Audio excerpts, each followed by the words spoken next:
So tunamshukuru Mungu ametupa neema, na naamini kuna kitu jioni leo Mungu akakupatie na usitoke kama ulivyoingia. Unaandika kichwa cha somo, kiandika kichwa hichi: adui anavyobadilisha hatima za watu. Adui anavyobadilisha hatima za watu. Adui anavyobadilisha hatima za watu. Vile adui anabadilisha hatima za watu. Unaweza ukawa unaabudu huko kanisani, hatima yako imeondolewa. Hatima ikiondolewa, manake umekuja kusurvive duniani. Sema tena amina. Hatima ikibadilishwa, unaweza kuitwa umeokoka, ukaimba, ukaabudu, ukahubiri kama ninavyohubiri, ukafanya chochote, lakini usione matokeo. Ndio maana Biblia inasema, wengine walisema tulitoa pepo kwa jina lako, walitumia jina, lakini ndani hawakuwa na yeye. Sema tena amina hapo. Sema tena amina. So adui amewacha watu wengi wanaokoka, lakini amewabadilishia hatima zao ndani yao. Umaskini sio wetu.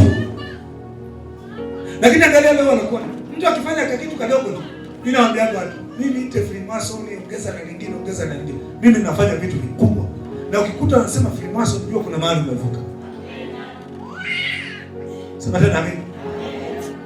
Sema tena amina. Kitabu cha Wafalme wa Kwanza 3:16.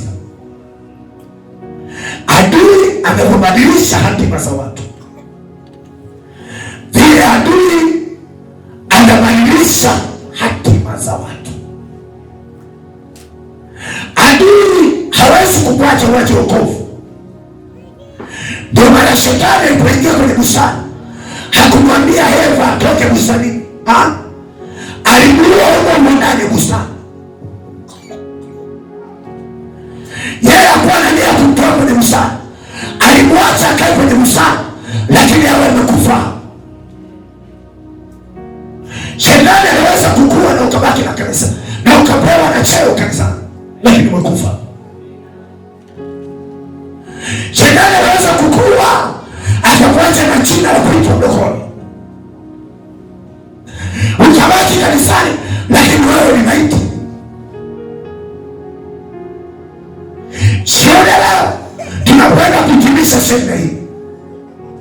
Hebu kaa peke yako, weka rafiki yako pembeni, weka wapambe pembeni, baki peke yako.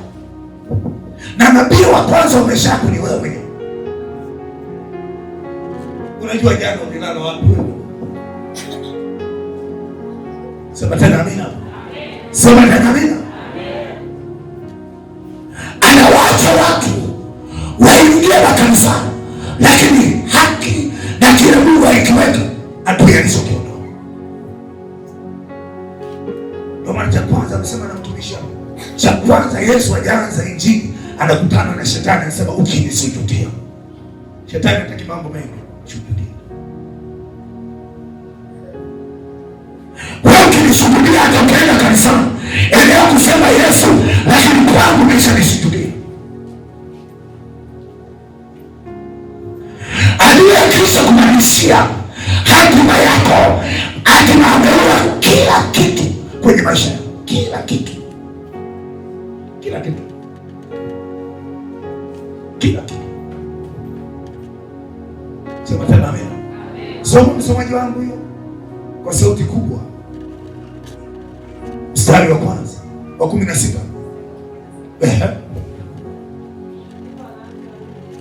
Ndipo wanawake wawili makahaba walimwendea mfalme, wakasimama mbele yake. Na mwanamke mmoja akasema, ewe bwana wangu, mimi na mwanamke huyo na tunasali pamoja. Sema nami nalizaa. Sema tena nami nalizaa. Kuna kitu kinatakiwa kizaliwe kwako. Sasa wakati kinazaliwa, nani anakipokea? Nalizaa tulipokuwa na huyu mwanamke, tuko wawili kwenye chumba kimoja.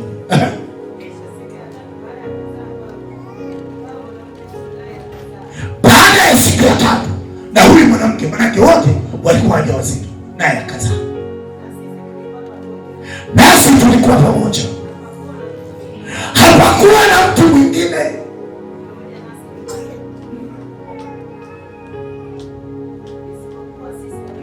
Isipokuwa wawili tu sisi. Mtoto wa mwanamke huyu akafa usiku, maana alimlalia. Hebu sema alimlalia. Sema tena alimlalia. Sikufikiri, sema alimlalia. Tunao watu makanisa wameua vipawa walivyokuwa navyo kwa sababu wamevilalia. Anaanza kuwa na vyawezi.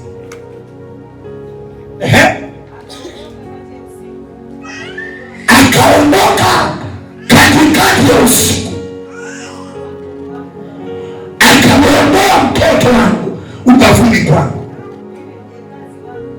mimi mjakazi wako, nilipokuwa nimelala.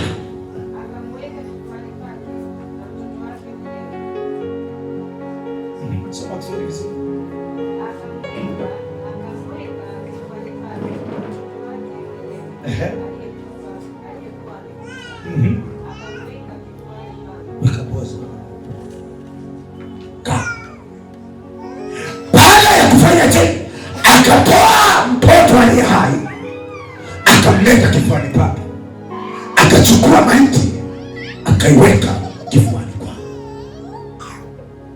Kuna kitu kimeondolewa kwenye maisha, hata kama unaona salama. Kuna kitu umewekewa kwenye maisha yako, hata kama unaona salama. Sema tena nami.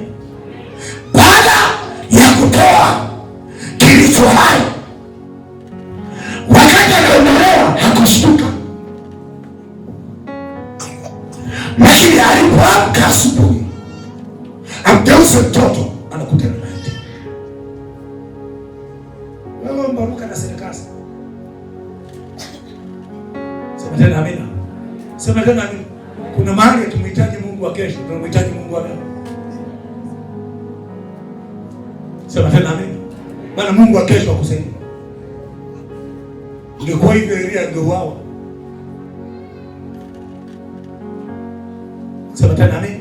Kosa la kwanza, kuruhusu kulala. Adui akaja akachukua aliye hai, akaweka kilichokufa.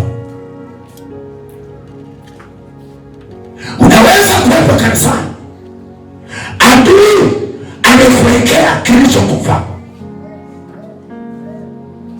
na kilichokufa maana yake hakina uhai. Sema tena amina. Sema tena amina. Sema Mungu nisaidie. Sema tena Mungu nisaidie.